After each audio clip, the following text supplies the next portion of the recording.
어휴, 어제도 마셨는데 오늘 또? 술 걱정 말고 술 편한 오호! 회식은 좋은데 술이 걱정이네. 술 걱정 말고 술 편한 오호.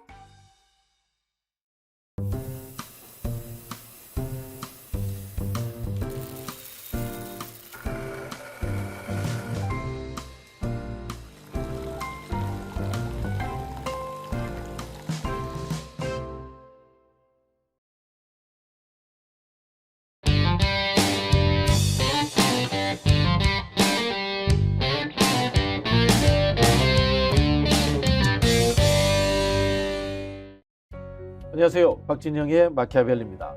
오늘은 저희가 특별한 손님을 모셨습니다.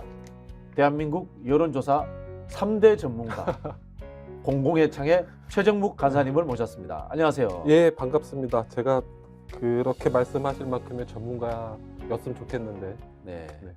제가 이제 3대 전문가라고 이야기하는 사람이 우리 최정묵 간사님, 아유, 감사합니다. 박혜성 대표님, 아, 대표님. 윤희웅 대표님, 윤희용 요 세 대표님. 분을 여론조사를 정통으로 하는 분이다. 이렇게 네, 늘 네. 이야기를 하는데 네, 네. 그 두 사람은 사실 알고 보면 나보다 한참 아래다. 이런 네. 생각하세요 혹시? 그렇게 생각해 본 적은 진심으로 한 번도 없었고요. 있는 것 같은데. 제가 공교롭게도 네. 지금 교수님이 말씀하셨던 두 분을 잘 알아요. 네네. 이제 우리 박혜성 대표님은 실은 이제 예전에 이제 정치 경험도 풍부하신 그렇죠. 당직자 출신이기도 하시고, 네. 저하고 이제 가끔 공공의 창 조사를 하시다 보면 아주 뭐 원칙적이세요. 네. 네, 조사를 꼼꼼히 잘 하시는 분이고요. 최근에는 또 이제 좀 더 이렇게 뭐 선거와 관련된 데이터 분석도 준비하고 계시는 걸로 알고 있고요. 네네. 네, 저는 되게 뭐 일종의 그래도 뭐 존경하는 그런 분이고요. 우리 윤희용 대표님은 좀 다방면으로 좀 능력이 있는 분이에요. 네네. 당연히 뭐 여론조사는 잘 하고 계시고요. 여기에 이제 AI를 붙여서 인공지능을 네네. 활용하는 일도 하시고 아주 잘하고 계세요. 저는 네. 두 분 다 훌륭하고, 네. 저는 뭐 별 5개 중에 한 2개쯤이라고 생각하시면 뭐 크게 뭐 틀리지 않을 겁니다. 제가 박혜성 대표한테 똑같은 네. 이야기를 물어봤어요. 네네. 그랬더니 박혜성 대표와 실력은 자기가 딸릴지 몰라. 왜 그러죠? 자기가 여론조사로 돈을 벌었기 때문에 자기가 한 수위다. 그렇게 이야기하시더라고.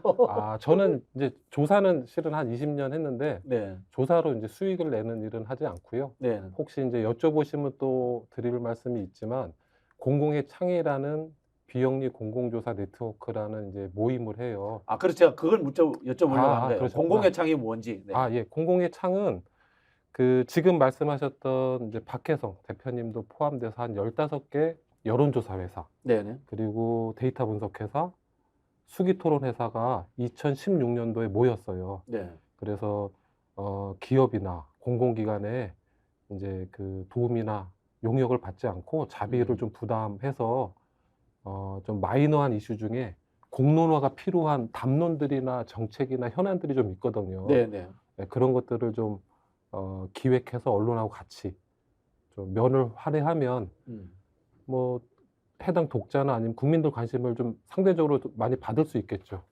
네, 그럼 이제 정책 의사결정권자들이 좀 볼 수 있는 거고요. 그런 취지로 저희가 그래도 한 8년 동안 한 100회 정도는 해서, 뭐 대표적으로 네. 뭐 사례가 있나요? 대표적인 사례, 저희가 너무 많이 해서 대표적인 사례라고 제가 꺼내기에는 좀 조심스러운데요. 저희가 전국 자살 위기자, 자살 위기자, 자살 유기자? 자살 위기, 자살 위기자. 네, 자살 위기자 네네. 예측 분석을 했던 사례도 있었고요. 그 저기 도움이 많이 되겠네요. 예, 그건 실은 본의 아니게 예. 틀릴 수도 있는데, 제가 네네. 듣기로는 그게 이제 2017년도에 저희가 했었고, 네. 공교롭게 그거를 당시 대통령이 보시고 예. 수석 보좌관 회의 때 말씀을 하셨고, 네네. 그래서 보건복지부의 자살 정책과가 생겼던 에피소드가 있는 그런 네. 사례로 저희가 알고 있는데, 사회적으로 좋은 역할을 근데 제가 하셨네요. 그걸 뭐 네. 정확하게 사실관계를 파악하는 건 하지 않았고, 뭐 제 입장에서 그게 의미가 있는 것도 아니니까 네. 그런 사례도 있었고요. 네. 복지사각지대 코로나 복지사각지대. 이후와 전에 어떻게 변했나. 왜냐하면 이제 행정 역량이 코로나19 대응하는데 이제 많이 집중됐었기 때문에 네. 혹시 확대됐나? 근데 저희가 보니까 거의 2배 확대됐더라고요. 그래서 이제 음. 그런 것도 좀 알려드리고, 뭐 장애인 문제라든가 돌봄, 낙태, 뭐 청년 정치, 사회적 네. 참사 다양하게 저희가 했었습니다. 네. 네. 자, 개인적인 질문으로 민주당에도 근무를 하셨고 아, 예, 청와대도 근무를 하셨고 네, 네. 뭐 정부에도 근무하셨고 뭐 여러 경험을 하셨죠. 자기 소개 좀 간단히 해주시죠. 예, 저는 실은 저도 제가 가끔 뭐 하는지 헷갈려 하긴 하는데요. 일단 현재 네. 하는 일을 잠깐 말씀드리면 제가 운이 좋게 지금 국민권익위원회 위원을 하고 있습니다. 비상임을 하고 차관급자인데요? 있고요. 아닙니다. 그렇지 않고요. 아, 이제 국민 민원을 네. 처리하고 부처에 이제 제도 개선 권고도 하는 일을 하고 있고요. 또 방금 이제 우리 교수님 말씀하셨던 공공의 창도 하고 있고요. 그리고 지방자치 데이터 연구소라는 연구소를 통해서 작은 연구소입니다만 이제 지방 정부가 해결해야 될 다양한 숙제들이 있습니다. 네, 네. 예를 들면 쓰레기 문제, 네. 뭐 골목 주차 문제, 아, 쓰레기 문제 최근에 이제 김포에서 그게 네. 불거졌죠. 네. 네네. 그것도 뭐 정치적으로 보면 사실은 정당들이 잘 대응했나? 뭐 이런 네네네. 고민도 들지만 하여튼 지역의 다양한 지역 현안들을 잘 해결하실 수 있게 데이터 분석하는 일, 뭐 그런 일들을 하고 있고요. 그렇습니다. 예. 네. 청와대에서 근무할 때는 무슨 일을 담당하셨어요? 네, 저는 그 당시에 여론조사. 아, 그때도 여론조사 예, 예, 담당하셨군요. 예. 네. 알겠습니다. 여론조사 전문가가 나오시니까요. 제가 딱 물어보고 싶은 게 하나 네, 있는데 네, 네. ARS와 네. 전화 면접 여론조사의 차이. 네. 뭐 예를 들자면은 지금 갤럽 같은 경우에는 정당 지지도가 민주당하고 국민의힘이 별 차이가 안 나요. 네. 2%, 3%가 민주당이 앞서는 수준으로 네, 나오는데 네, 네, 네. ARS라는 조사에서는 민주당이 10한 3, 4%씩 앞서는 걸로 나옵니다. 네, 네. 어느 걸 믿어야 돼요? 즉답을 우선 드리고 네. 질문하셨던 취지에 맞게 제가 하고 싶은 얘기를 좀 드릴게요. 그러니까 알 수 없죠. 알수 알 수 없다. 없고요. 아. 예, 그리고 이제 오해하시는 것 중에 이제 95% 확률에 플러스 마이너스 뭐 3.1%, 뭐 네. 오차 범위 이렇게 하는데 그 95%가 뭔지 오해하시는 분들이 계세요. 이 95%는 현실의 여론을 정확히 여론조사 할 확률이 95%다. 네. 이것이 아니고요. 아, 그래요? 예, 우리가 예를 들어서 100번 조사를 했어요. 똑같은 방식으로, 똑같은 문항으로. 그랬을 때 지금 우리가 얻은 값이 나올 확률이 95번이다. 아, 라는 그런 뜻입니다. 뜻이구나. 예. 우리는 보통 이제 신뢰도의 문제라든가 네, 정확도라고 생각하는데 네, 그게 네. 아니구나. 네. 그렇게 이제 봐주시는 게 안정성이네요, 그거네. 그렇죠. 어. 예, 안정적인 거고요. 그리고 이제 대선 같은 경우 되게 민감하지 않습니까? 그렇죠. 예, 작년 대선 때 저는 이제 어떻게 보냐면 특정 기관의 여론조사 회사들이 했던 조사 결과를 아주 그러니까 다 때려놓고 평균값. 아, 평균값을. 예, 이거를 좀 고급 분석으로 고급지게 표현하면 이제 메타 분석이라고 메타 하기도 분석이라고 하는데 하죠. 네. 특정 기관의 조사 방식도 좀 다르고 네. 설문 내용도 조금 다르고 이 레인지 안에 조사 시기가 약간의 차이가 있어도 소쿠리에 다 때려놓고 분석하는 거 이제 쉽게 말씀드려서 메타 분석이라고 하는데 아, 평균값 그래서- 보시는 게 가장 좋습니다. 그래서 이제 전문가들이 예. 추적해서 계속 봐야 된다라는 이야기를 하는 이유가 거기에 있군요. 네, 그렇기도 하고요. 말씀 나오신 김에 이제 전화 면접하고 네. ARS에 대한 막 호불호도 생기고요. 네. 그게 이제 과연 국민들에게 실익이 있을까 생각해 보면 제 입장에선 실익이 없는 논쟁이다. 네, 그러니까 네. 이제 국민의 여론을 분석하는 방법도 시대에 따라서 근 100년 동안 변했거든요. 처음에는 이제 직접 물어보는 직접 면접 조사도 그렇죠. 있었고요. 이제 우편이라는 방식으로 하기도 우편 했었고요. 여론조사. 예, 이제 유선이 생기니까 전화 조사도 생기고요. 또 시기가 지나니까 웹 조사도 생기고요. 웹조사도 생기죠. 예. 이제 ARS 조사도 생기고요. 그러니까 일종의 이제 IT 기술 또는 과학 기술이 발전하면서 조사하는 방법론도 일종 진화한 거거든요. 그래서 그런 관점에서 보시는 게 훨씬 더 좋다. 그래서 뭐가 좋고 나쁨은 없다. 그리고 또 하나는 뭐 예를 들면 A 조사 회사는 진보적 성향이 네. 있고 B 여론조사 회사는 뭐 보수적 성향의 조사 결과가 나오는 게 아니냐. 물론 언론이나 이제 많이 노출된 회사 이름이 그런 영향을 미칠 수도 있을 것 같아요. 근데 이제 그거보다는 기본적으로 뭐 그런 편향은 없다. 조사 결과에. 예, 왜냐하면 이렇게 보셔도 돼요. 예를 들어서 한 1,000억 매출을 하는 회사가 있어요. 대부분 여론조사 회사들이 공공기관이나 일반 기업 조사로 한 1,000억 번다고 하면 한 950억, 980억 버는 거거든요. 네. 근데 이제 재화 10억, 20억 벌려고 회사의 평판에 영향을 미칠 수 있는 조사 또는 뭐 그럴 일 없지만 조사에 영향을 줄 수 있는 적절하지 않은 장치를 놓는다. 그건 이제 예를 들어서 제가 대표면 그렇게 손해나는 장사를 할 리가 근데 없죠. 이제 정치 네. 여론조사하는 네. 회사들은 네. 영세하지 않습니까? 전반적으로. 예. 그러다 보니까 예. 뭐 작은 금액에 의해서 뭐 우리식 표현으로 바이어스가 들어갈 수도 있고 네. 그런 행위들을 한다라는 네. 소문이 공공연하게 있잖아요. 그거를 되잡아 설명드리면 네. 어떤 의지의 문제라기보다는 음. 그거는 이제 조금 뭐 듣는 분들 입장에서 좀 죄송한 부분도 있는데요. 그러니까 곳간에서 인심이 납니다. 그러니까 안정성 문제라든가 네네. 그러니까 여러 번 조사했을 때 균질한 제품들을 음. 생산해낼 수 있는가 그런 문제로 봐주셔야 되죠. 그 그러니까 결국은 뭐가 의지가 있고 이것도 이제 규모의 경제가 작동되는 거네요. 예, 대부분 그렇듯이 음. 예, 자, 여기도 그러면 적용이 됩니다. 더 구체적인 질문 하나 드릴게요. 네. 민주당 계열의 분들은 여론조사 공정을 의심을 합니다. 공정이라는 회사예요? 예, 그다음에 반대로 예. 국민의힘 계열의 사람들은 김어준 씨가 하는 여론조사 꽃을 의심을 합니다. 네. 자, 그래 특정 진영에 속해 네. 있다라고 네. 느껴지는 분이 네. 여론조사 회사를 운영한다. 네. 그랬을 때 네. 실제로 공정성에 문제가 생긴다거나 네. 좀 네. 차이가 있을 수 있나요? 저는 이제 언론사도 말씀을 드려보고 언론사, 싶어요. 그럼 예, 언론사로 갑시다. 그러면. 네, 그러니까 자, 그러면 조중동 같은 보수 일간지와 네. 또는 이제 한겨레와 경향 네, 같은 네, 진보적 신문이 네. 여론조사를 했을 때 네. 결과치가 차이가 날 수 있나요? 이제 그 얘기를 조금 다른 관점에서 설명을 드리려고 제가 언론 말씀을 드렸는데요. 언론이 있어요. 네. 여론조사 회사가 있고요. 그러니까 사회적 여론, 사회적 공론에 영향을 줄 수 있는 업종에 있는 그 어떤 분야들이 있다고 하면요. 가끔 우리가 이제 이런 걸 높이 사요. 난 진보도 아니고 보수도 아니다. 저는 그게 가장 위험하다고 봐요. 네. 언론사가? 예, 네. 제가 진보적이지만 이 사안에 대해서 보수적 입장을 견지할 수 있어요. 이것이 공공의 이익에 더 부합된다면. 반대로 내가 보수지만 이 현안이 진보적 관점이 좀 더 역사적으로 이득이 된다고 하면 취해야 되거든요. 네. 그러니까 이건 별개의 문제라는 거죠. 네, 그런 관점에서 저는 보는 게 훨씬 더 맞다고 생각합니다. 예. 그러면은 그 언론사의 성향에 따라서 여론이 바뀌는 것도 수용할 수밖에 없다 그런 취지죠. 네, 있는 그대로 보는 훈련. 이게 왜 우리가 안 되냐면요. 음. 사실은 제가 국민 집권 전략을 썼던 내용 중에 한 부분인데 과거 30년 동안은 기울어진 운동장이었어요. 네. 그러니까 이제 보수 소위 말하는 편향으로? 보수 정당이 자당의 지지자만 동원해도 이기는 선거.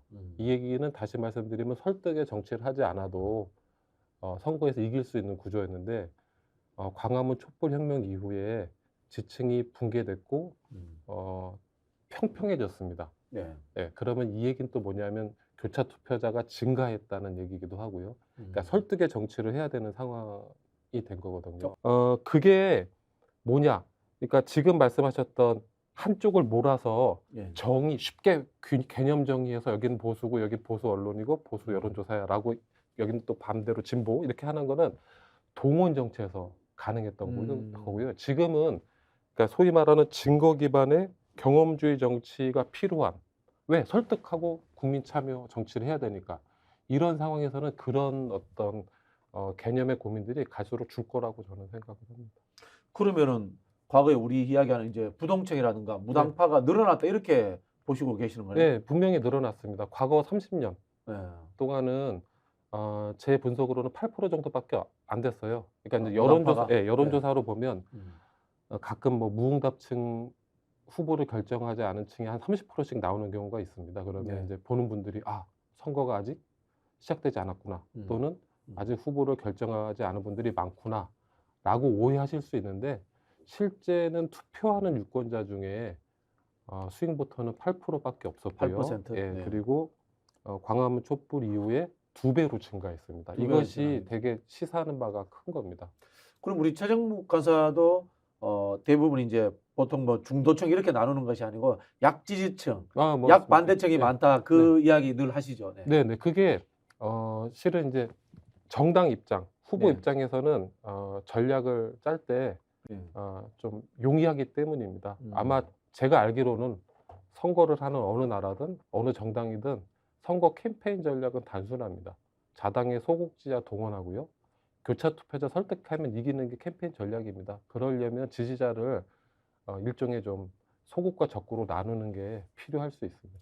그거는 정치학이나 사회학 책을 보고 판단하신 거예요? 아니면 통계 이 여론조사 공부하시면서 느낀 거예요? 저는 학자는 아니고요. 네. 이제 한 20년 조금 넘게 이제 네. 그 여의도 주변에서 이제 실물을 봐왔던 사람이라 학문적 접근에서 출발했다기보다는 경험적 접근이 좀 더 많았다고 봐야 되지 않을까 싶습니다. 예. 제가 그 이야기를 30년 전부터 하고 있잖아요. 네네. 그 저는 이제 네, 그, 같이 일했잖아요. 예, 그 유명한 로버트 달이라는 사람이 써 네네. 민주주의 이론 서설이라는 네네. 책이 있어요. 네네.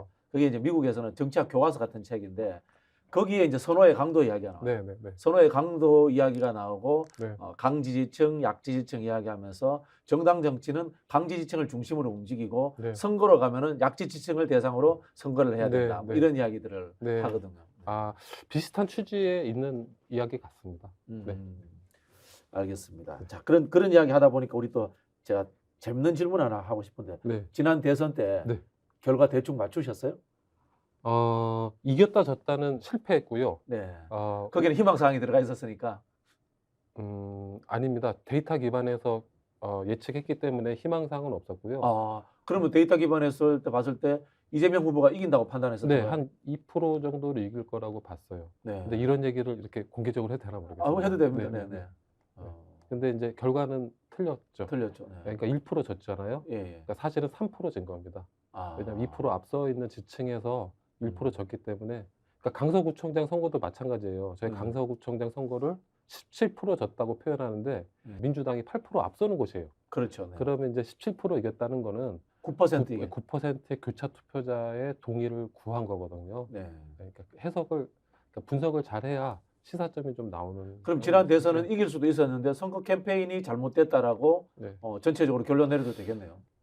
예, 선거 캠페인이든 이제 페인을 분석하는데 다양한 의견들이 있을 수 있고요. 뭐 그 중에 뭐 제 의견은 뭐 참고 의견일 수 있겠죠. 네. 네. 저는 그때 이제 서울대 팀들하고 우리 빅데이터 팀들하고 네, 했거든요. 아, 그 법인카드가 가장 결정적인 페인 중에 하나였더라고요. 저는 두 가지로 보는데요. 네. 하나는 2021년 11월, 네. 그러니까 당시 민주당 이재명 후보가 네. 경선에서 승리하고 네. 이제 뭔가 했겠죠, 당에서. 예, 예.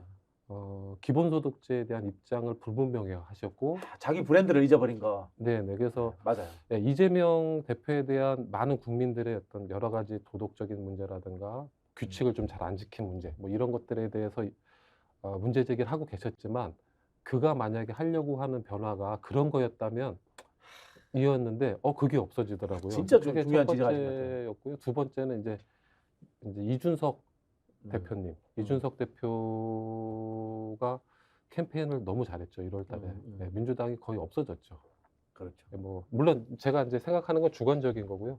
다른 분들 의견들도 많이 아니 들어보는 저희는 게 이제 좋습니다. 빅데이터로 이제 빈도 분석이니까 예, 예. 보니까 그 법카 문제가 결정적인 페인 중에 하나였는데 말씀하신 그 브랜드가 없다라는 이야기를 네, 네. 또 이제 전체적인 아. 차원에서 많이 나왔어요 그때도.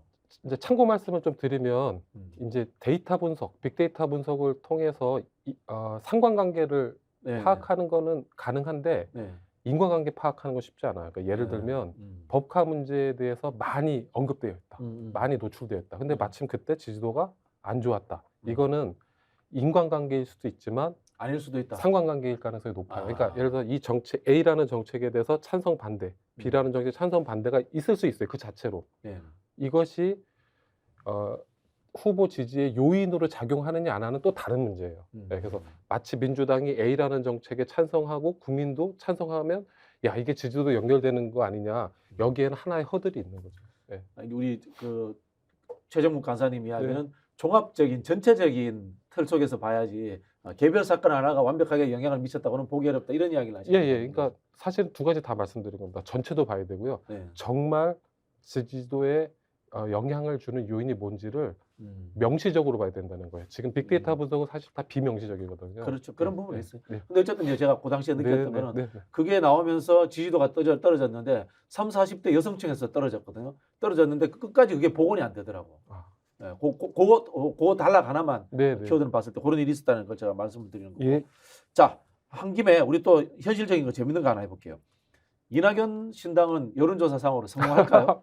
제가 예, 정말 모르겠습니다. 일단 뭐, 관심 네. 있게 못 봤고요. 네네.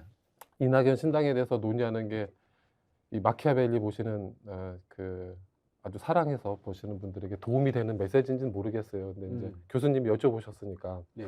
지금 생각해 보면 네. 그렇게 영향을 미치지 않을 수도 있겠다라는 생각을 근거 없이 한번 해봅니다. 예. 그거는 뭐 저기 지역의 문제 또 이념의 문제, 네, 뭐 네. 세대의 문제 여러 가지 복합 변수로 생각하시는 거죠. 그렇죠, 그렇죠. 그렇게 네. 봐야죠. 네, 네. 알겠습니다. 자 그러면은 또 재밌는 거 한 번 더 해보겠습니다. 총선 판세 예측 이런 거 원래 전공이잖아요. 네, 시뮬레이션도 네, 잘하죠. 전공은 아니지만 네. 예, 이제 전공이잖아요, 계속- 솔직히. 예, 예, 예, 예, 뭐, 예. 예, 뭐, 예, 맞습니다. 예, 하고 있습니다. 대략 뭐 어느 정도 나올 거라고 예측하세요? 제가 2020년도에 네. 모 신문사하고 이제 추석 설 특집으로, 그러니까 이제 설이면 1월쯤 됐겠죠. 네네. 선거는 4월이었으니까요. 면 2개 정도 할애해서 도대체 3개월 후에 총선이 어떻게 될 거냐 이 분석을 했었어요. 네. 그때 민주당 지역구만 162석이 나와서 이걸 어떡하지? 한국 정당사에 이런 적이 없었는데 근데 조사가 맞춰버렸네. 예, 그렇게 됐고 그런 경험이 음. 있었고요. 지금 이제 하는 중입니다. 예측 분석을 해보고 있는 중인데 되게 위험하다. 지난번에 이제 어떻게 맞히긴 했는데 그래서 시나리오 3개로 지금 보고 있고요. 그 시나리오 제가 봤습니다. 네네네. 네. 그래서 우선 확실한 거는 대등한 결과는 없습니다. 대등한 결과는 없다라고 합니다. 한쪽이 네.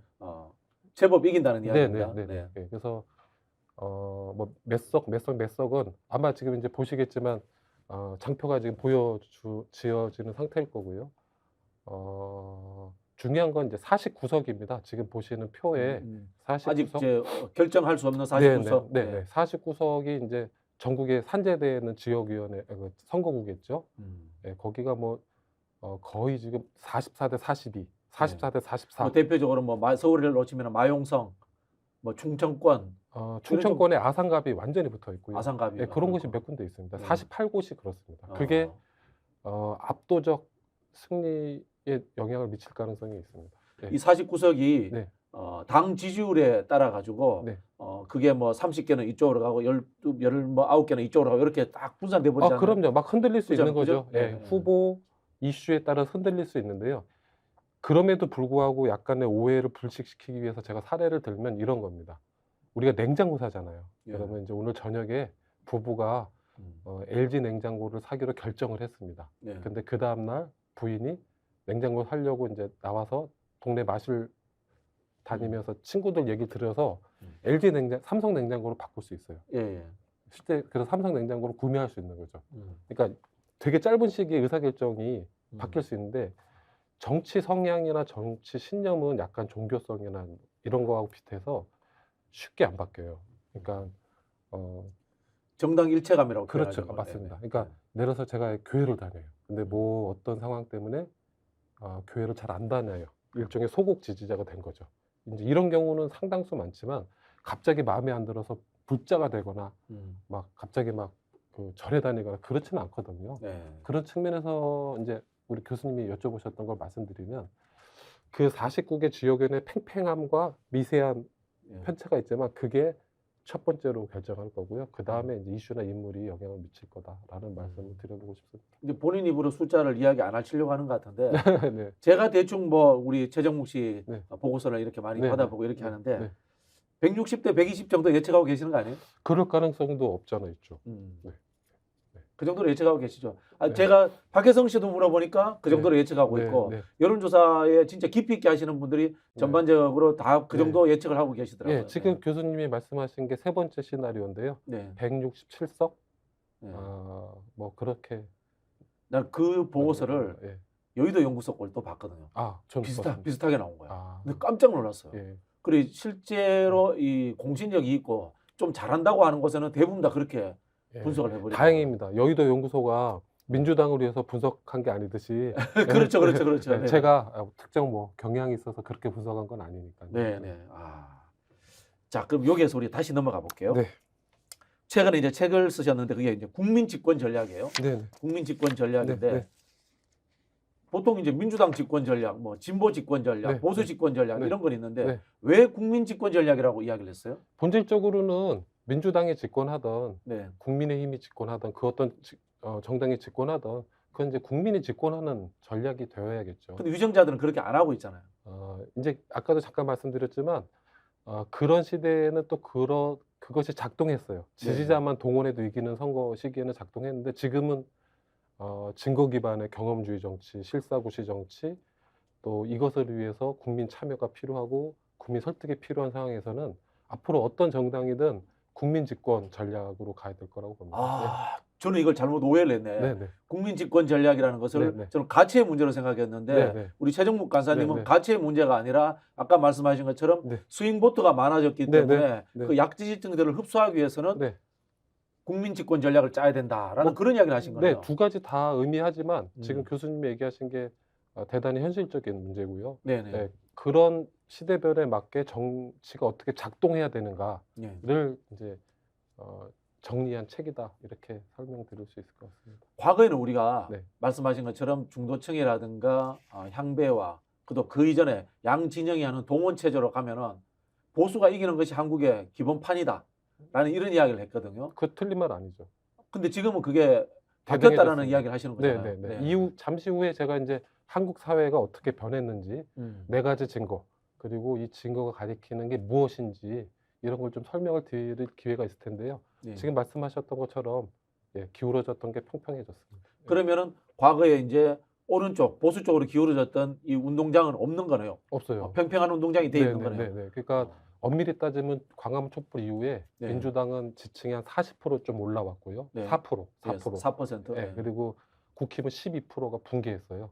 네, 그리고 교차 투표자가 8%에서 16%로 쏟아져 나왔죠. 네, 이게 이제 현 지층이고요. 네. 제가 이제 조금 궁금했던 게 네. 이제 민주당이 지난해 대선과 지방선거를 졌기 때문에 네. 혹시 이 지층에 균열이 생긴 게 아닐까라는 네. 이제 질문이 있었는데 네. 2달 전에 있었던 서울 강서구청 선거에서 네. 일정 정도 국민들이 답을 줬죠. 네. 안 무너졌다. 안 무너졌다. 네. 자, 그럼 강서구청장 보궐선거로 보수층은 균열됐나요? 아니면 무너지진 않았나요? 아직? 그것도 중요한 질문인데요. 네. 제 기억에 당시에 선거 일주일 전에 여론조사 결과가 하나 나왔었고요. 네. 네. 그때 진교훈 후보 민주당 그분이 45% 나왔고 네. 제가 기억이 안 납니다. 그 상대 김태우 후보. 김태우 후보님이 37% 나왔어요. 그렇죠. 네. 8% 격차였거든요. 네. 어, 그건 원래 강서구가 가지고 원래 8% 있는 격차예요. 저기 예, 인구 분포의 특성이잖아요. 예, 예. 네. 그리고 실제 결과는 국민의힘 후보가 40%로 떴어요. 네. 네. 원래 지층이 40%예요. 아. 그러면 이제 뭐 대통령의 국정 운영 내용이 있고 집권 여당의 국정 운영 내용이 있는데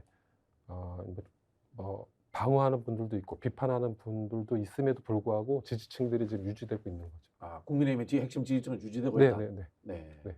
자, 그러면 여기서 우리 이제 본론으로 넘어가 볼게요. 코로나와 이 촛불혁명 이후 한국 사회의 이 유권자 지층의 구조적 변화가 일어났다. 네, 네. 자, 그 증거를 제시하겠다라고 이야기를 네, 하셨거든요. 네, 네. 네 가지 증거입니다. 네 가지 증거. 예, 네. 첫 번째는 투표 지층의 변화입니다. 말씀처럼 오랜 기간 기울어진 운동장이었고요. 1987년 대통령 직선제 이후 작년 지방선거까지 25번의 선거를 치렀습니다. 네. 그 중에 민주당은 6번밖에 못 이겼고요. 하하. 예, 표에서 보듯이 이제 화살표로 이제 어디서 이겼는지를 보여드리고 있는데 촛불 이후에 연거푸서 3번을 이깁니다. 그렇죠. 6번 중에. 그리고 이 3번의 선거가 그 과거의 3번의 선거보다 더 큰 격차로 이깁니다. 네. 그래서 이 25번의 선거에서 이 결과가 무엇을 의미할까? 혹시 뭔가 구조의 변화를 준 건 아닐까? 네. 라고 생각해서 이것을 지층으로 나눠서 네. 네. 분석해 봤더니 네. 결론부터 말씀드리면 기울어진 운동장이 평평해졌다. 이게 평평해졌다. 첫 번째 증거입니다. 네. 네. 그래서 보시다시피 민주당은 4% 증가했고요. 네. 네. 그리고 국민의힘은 12% 감소했습니다. 네. 네. 그리고 교차 투표자는 8%에서 16% 증가했죠. 네. 네. 그러면은 민주당이 한 43%, 네, 네. 국민의힘이 41%. 네, 네. 요 정도 지금 운동장이 돼 있는 거네요. 예, 그런데 민주당을 지지한 건 아니에요. 국민의힘을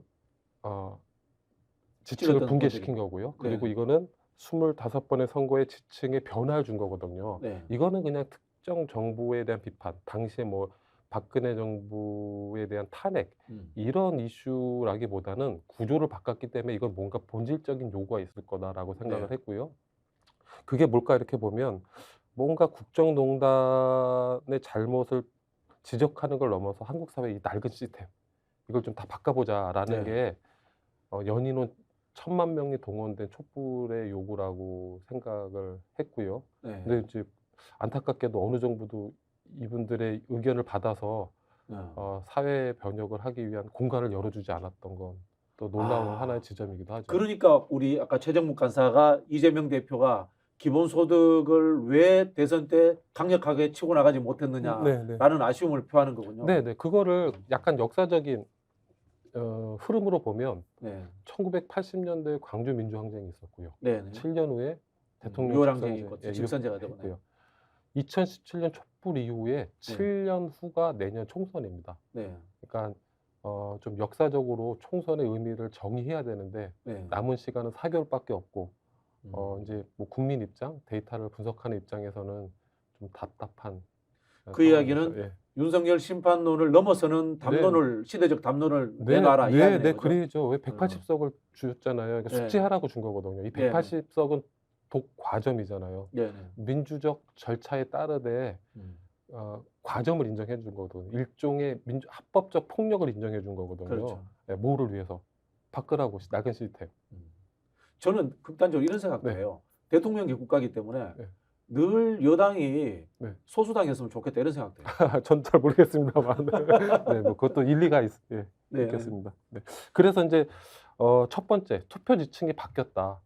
광화문 촛불 이후에 이게 네. 이제 한국 사회 변화의 첫 번째 증거입니다. 그러니까 네. 설득의 정치를 할 수밖에 없는 평평해졌고 교차 투표자는 많아졌습니다. 설득의 정치라는 것이 뭐 여야 정당이 대화하고 타협하라 이런 이야기가 아니고 국민들을 설득시켜라 동원하지 말고 이런 네. 뜻인 거죠, 그죠? 사실 두 가지가 다 있습니다. 다 그러니까, 있습니까? 그러니까 네. 우리가 견제를 그 자체의 결과로 오해를 해요. 그럼 음. 견제가 뭐냐? 견제는 연대에 최적화된 조건을 찾는 과정이에요. 그러니까 동의합니다. 견제는 그 자체로 결과가 아니라 연대와 협력을 하기 위한 과정의 내용물이거든요. 뭐 정치의 도구를 우리가 이제 네, 투쟁과 네. 통합이라고 네, 이야기하는데 네, 투쟁을 하는 이유는 다름을 확인해야지 네, 네. 최소 공약수를 네. 찾을 수 있고 그걸 네. 가지고 통합을 할 수 있다. 네. 이렇게 절차적으로 이야기하는 예, 거예요. 그거를 이제 여의도 정치에서 설명해 볼 수 있다면 지금 음. 말씀하셨던 이제 국민 정치는 네.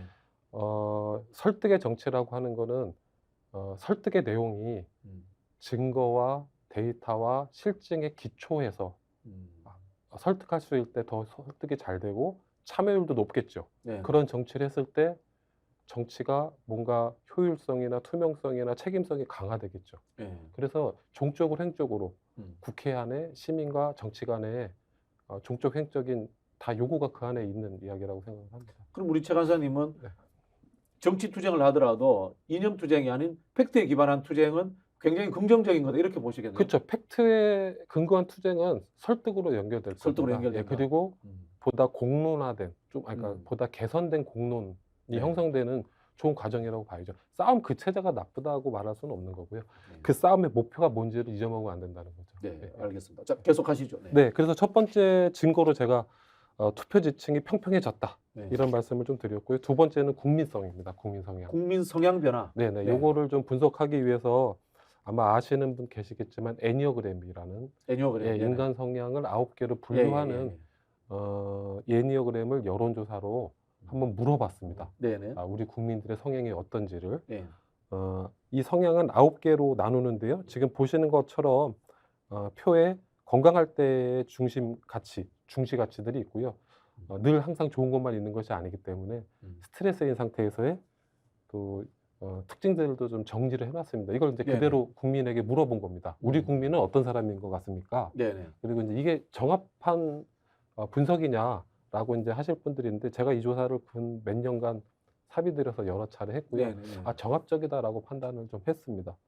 그래서 분석을 했고요. 분석 결과 도전하는 국민이 이타적 국민, 그러니까 도전하는 국민성이 이타적 국민성으로 변하고 있다. 아, 네, 우리 이제 그렇게- 어쨌든 이 개발 독재 국가였으니까 네네. 늘 이제 다이나믹함과 네네. 도전자 정신 네, 네. 이런 게 강조되는 나라였는데 이제는 네. 이타적이라는 건 배려심이잖아요. 그렇죠. 연대의 어. 충분한 조건이 되기도 하고요. 네, 네. 말씀처럼 배려하는 분들이죠. 네. 네, 그래서 지금 보시는 표와 같이 이번에 친절, 배려, 봉사로 대표되는 국민성이 2016년에는 19%였는데 네. 21년에는 35%로 아. 16% 증가했고요.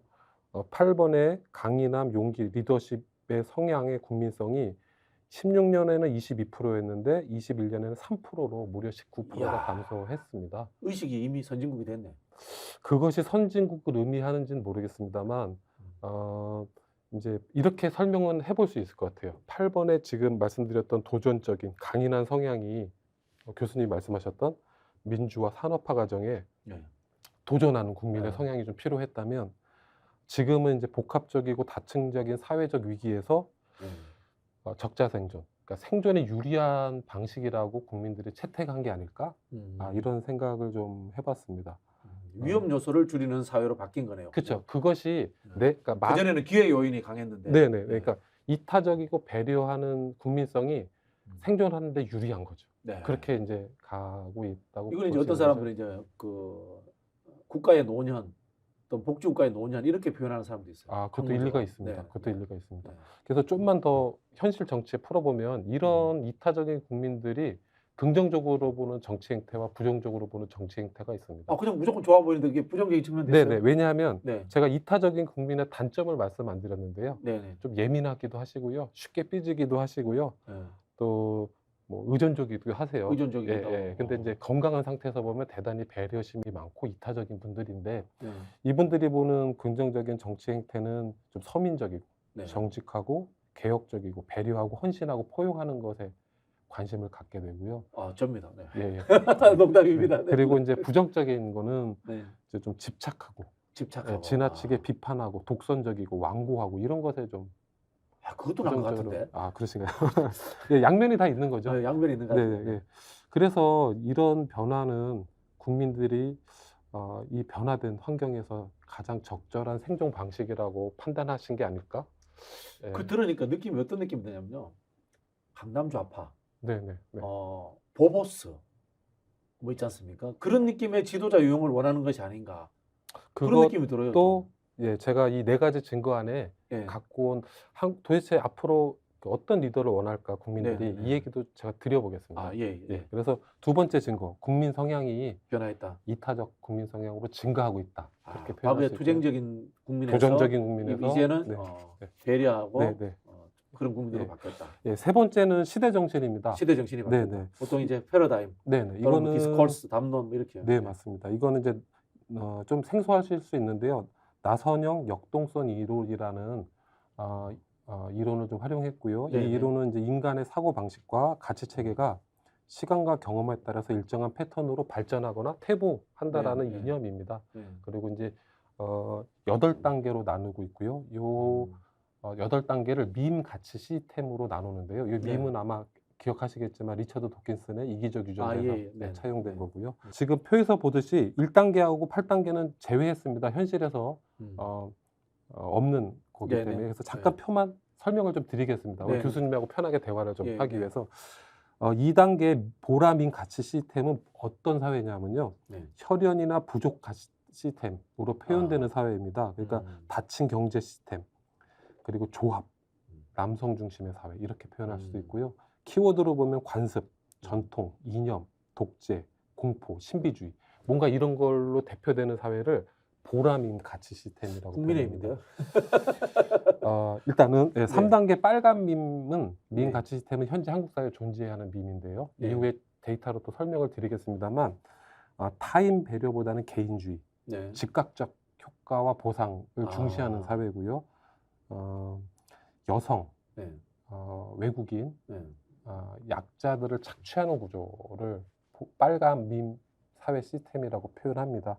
대표적인 가치가 이제 키워드가 지배, 억압, 네. 약탈, 이기적, 폭력적, 자원 독점 이런 것들이 아직 한국 사회에 좀 남아 있는데 시장 맹종주의 같은 그런 느낌이잖아요. 시장이 작동하지 않습니다. 시장이 작동하지 않습니까? 예, 시장은 4단계에서 작동합니다. 근데 네. 이제 여기서는 시장과 민주주의를 파라민 가치 시스템에서는 같은 담론으로 봅니다. 어떻게 보냐면 이제 그럼 이거 이제 우리 정치적으로 해서 하면 이제 과거의 권위주의 국가 정도로 이렇게 보면 되겠네요. 빨간 밈은 그렇게 볼 수 그렇네요. 있습니다. 네, 예. 그래서 파랑 밈은 바람직한 방향이 네. 정해져 있어요. 네. 그래서 일종의 개성을 중시하지 않는 사회입니다. 그래서 아. 민주주의, 시장경제, 사실 이것도 그 안에서 작동하는 시스템인 거고요. 네, 네. 법, 질서, 진실, 공정, 공평 이런 것들을 중시하는 사회입니다. 공동체주의인데요. 예, 뭐 그거는 이제 초록에서 설명을 좀 드려보고 싶은데요. 네, 네, 예, 물론 이제 초록에서 미리 설명드리면 공동의 목표를 향한 공동체인지 각각의 목표를 잘 실현하기 위한 공동체인지는 또 다른 문제일 제가 수 이야기하는 있습니다만. 권위적 공동체주의. 아, 예, 그거는 네. 미국에서는 이제 자유주의가 진보고 공동체주의가 보수잖아요. 미국의 보수가 금방 말씀하신 그 파란 밈하고 비슷한 것 같은데. 네, 그럴 네. 수 있습니다. 네, 네. 네, 그래서 파란 이렇게 설명드리고요. 주황은 전문가들이 철학, 금융, 네. 과학, 이런 문학 이런 것들이 좀 활성화된 시대라고 하고요. 네. 과거와의 단절 시기라고 해요. 노무현 대통령인데. 그래서 이게 주황색인데요. 네네. 이제 빨리 지나가는 게 좋다고 생각해요. 왜냐하면 너무 고통스러운 시기, 아. 과거하고 단절돼서 어떤 시기로 넘어가냐? 초록의 밈 가치 시스템으로 넘어갑니다. 초록은 아까 이제 교수님 네. 잠깐 말씀하셨던 것도 포함되어 있는데요. 결과보다는 과정을 중시하고요, 공동체를 우선합니다. 네. 그래서 환경, 평화, 유대 이런 것들을 중시하는 사회고요. 노랑 밈은 설명 안 드리겠습니다. 아직 설명할 만한 사회가 없어요. 네, 네. 노랑밈은 공동체와 다원주의가 공존하는 건가요? 뭐 제가 뭐 전문가는 아닙니다만 그 얘기도 틀린 얘기는 아니고요. 조금 더 확대해서 말씀드리면 제가 지금 설명드렸던 민 가치 시스템이 항상 단점만 있는 건 아닙니다. 그 모든 장점을 취합한 게 노랑민 가치 시스템에 있는 사회 특징이고요.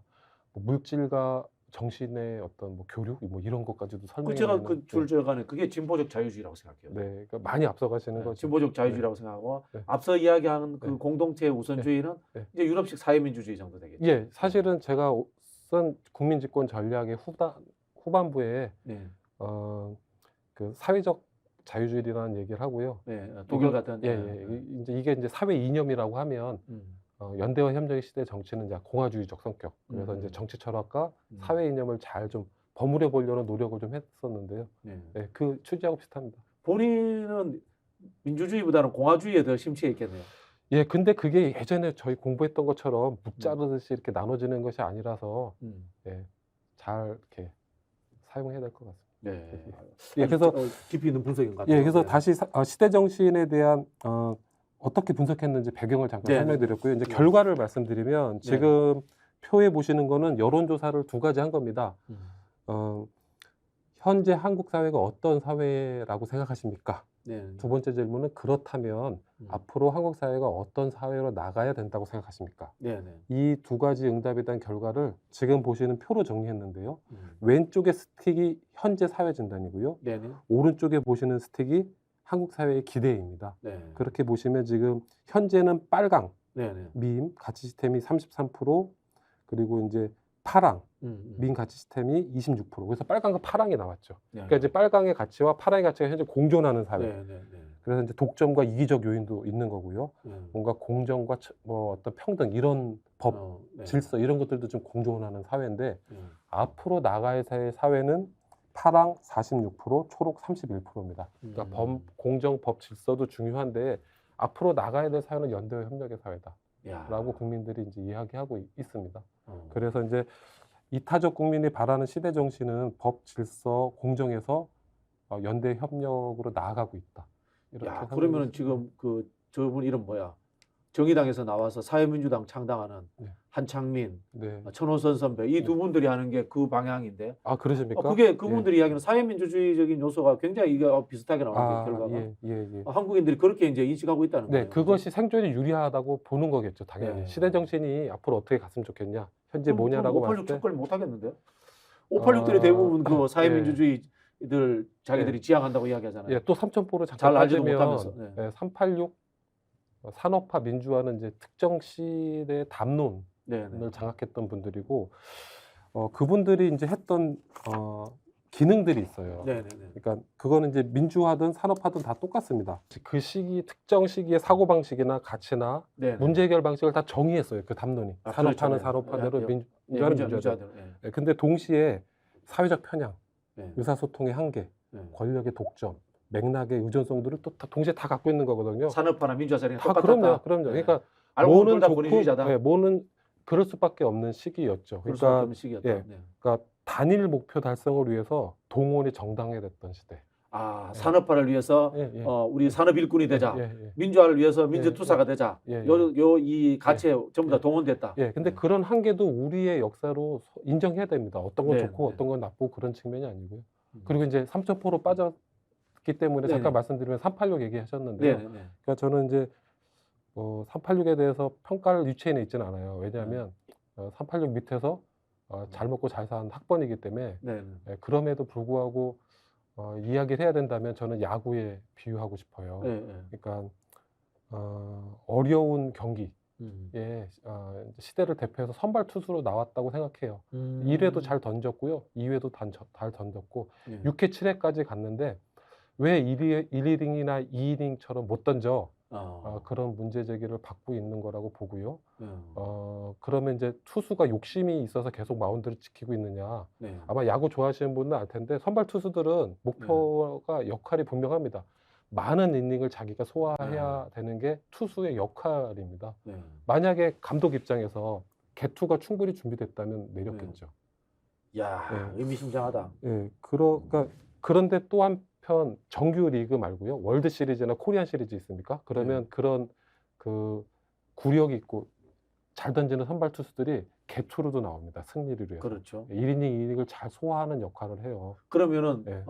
우리 최 간사님이 하기에는 네. 586들 일괄 물갈이 이런 거는 반대하시는 거네요. 그거는 일종의 선동이거든요. 선동이다. 예, 그러니까 그것이 과연 연대와 협력의 시대 이타적 국민과 미래 사회를 위해서 얘기할 수 있는 건가?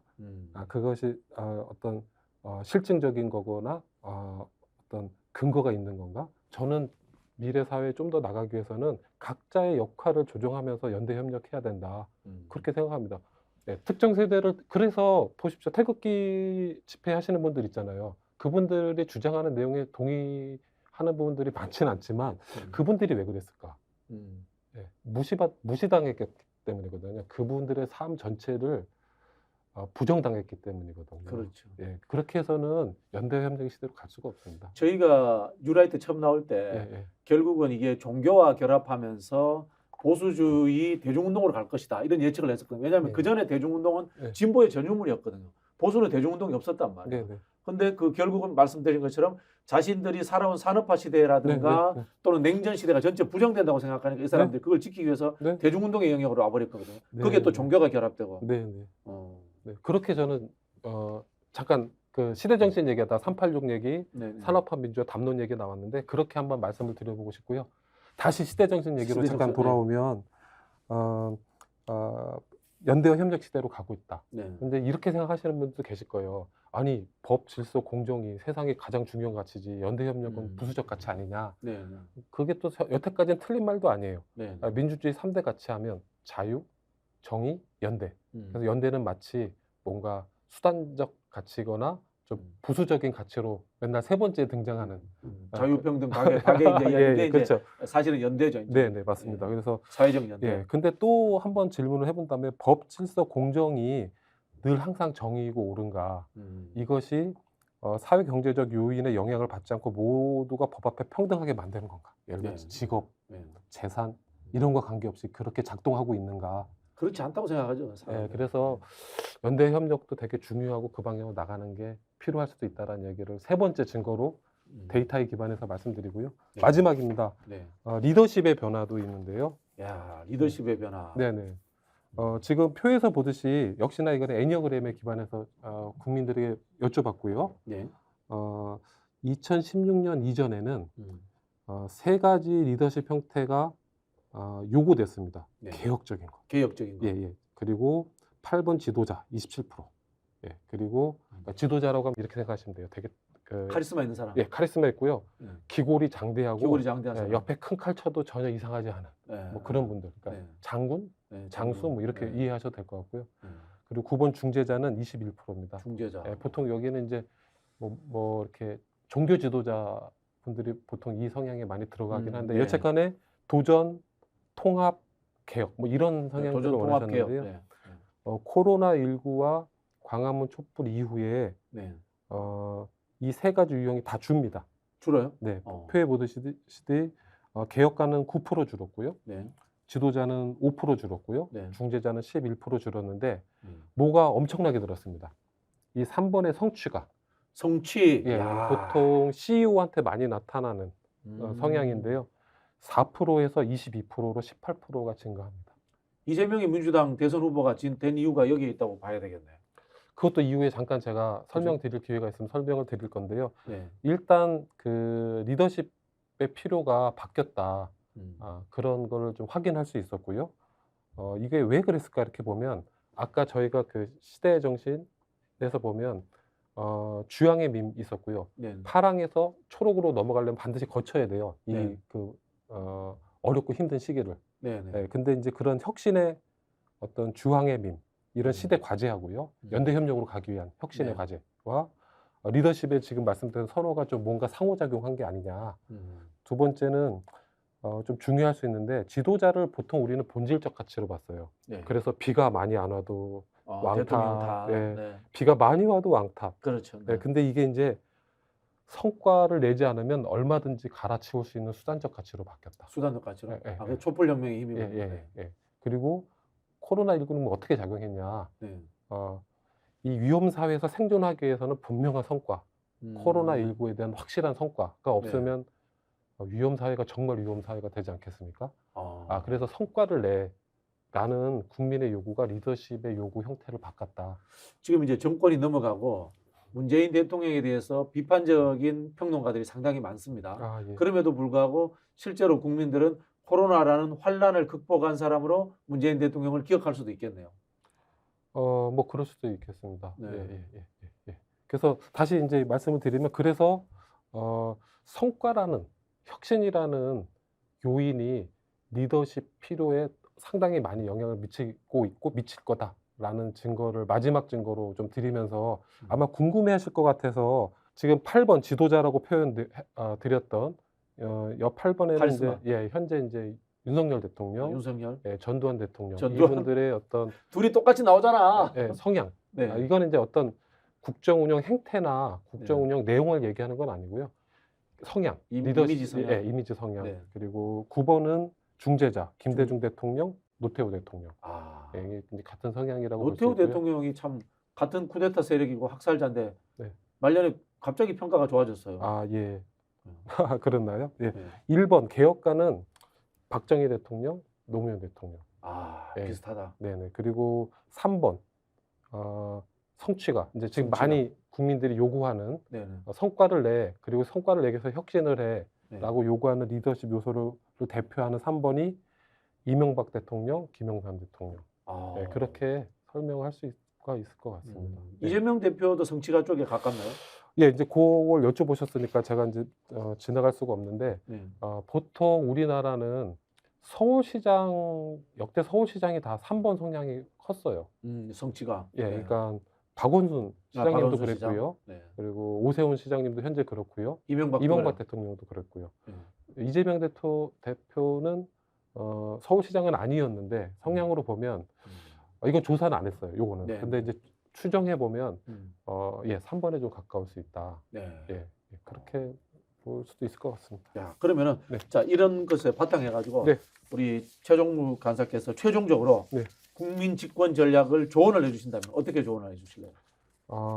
이제 국민 집권의 방식대로 어떤 정당이 집권을 하려면 네. 제가 앞서 잠깐 말씀드렸습니다만 증거 기반의 경험주의 정치, 실사구시 정치를 누가 할 것이냐. 네. 네, 그것이 저는 중요한 요인이라고 생각하고요. 음. 또 그 질문을 되잡아서 다시 말씀드리면 한국 정치에 필요한 게 뭐냐, 가장 부족한 게 뭐냐라고 여쭤보신다면 저는 방법론이 너무 부족하다. 그러니까 그 철학, 어떤 정치 철학이나 정치 신념에 대해서는 내 콘텐츠가 풍부한데 이것을 구현하는 방법론이 너무 부족하다. 그렇게 말씀을 좀 드리고 싶어요. 그리고 네. 그걸 좀 더 풀어서 말씀드린다면 연대와 협력의 방법론. 연대와 협력의 예. 방법. 견제가 무엇일까? 견제가 그 자체로 결과일까? 아까도 말씀드렸지만 그런 것이 아니라면 우리는 연대와 협력하는 방법론이 너무나 부족하고요. 네. 특히 국회가 연대와 협력의 방법론이 너무 부족합니다. 근데 국회는 되게 중요하잖아요. 네.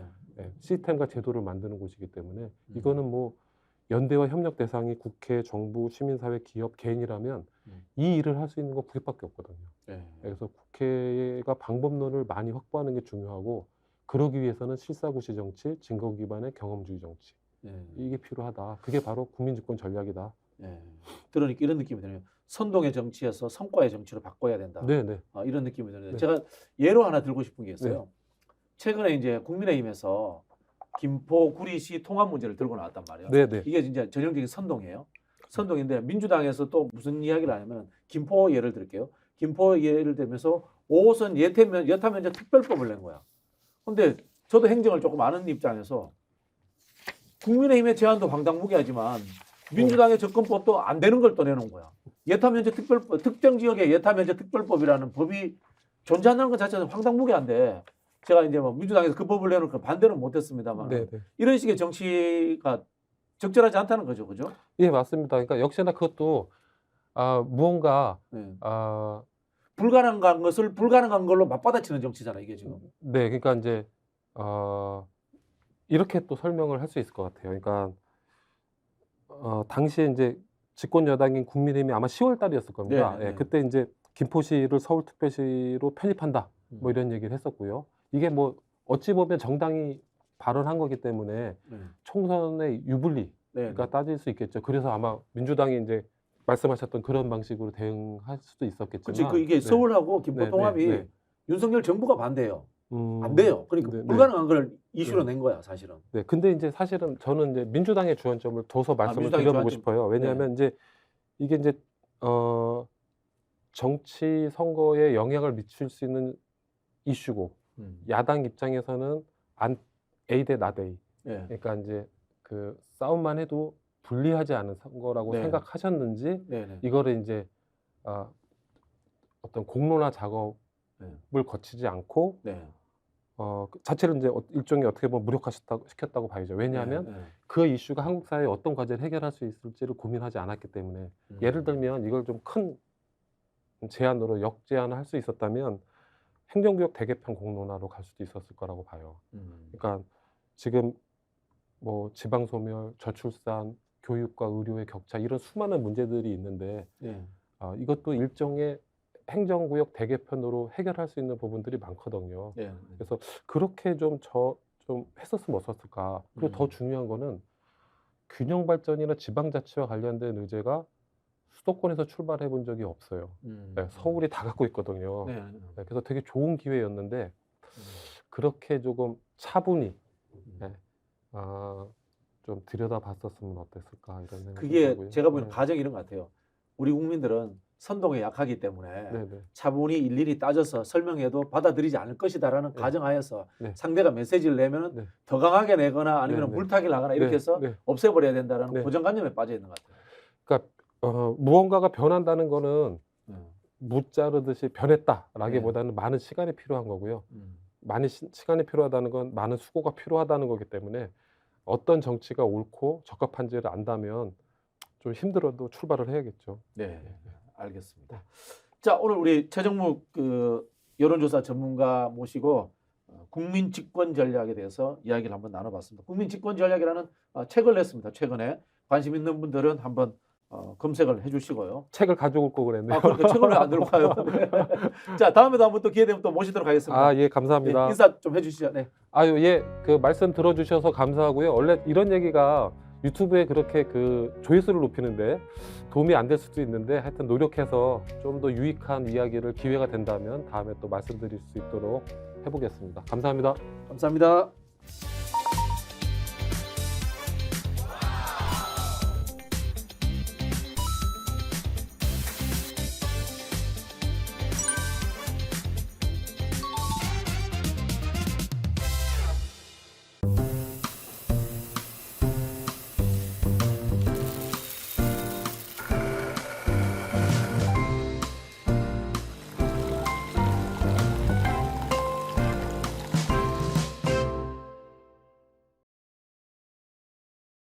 회식은 좋은데 술이 걱정이네. 술 걱정 말고 술 편한. 어허.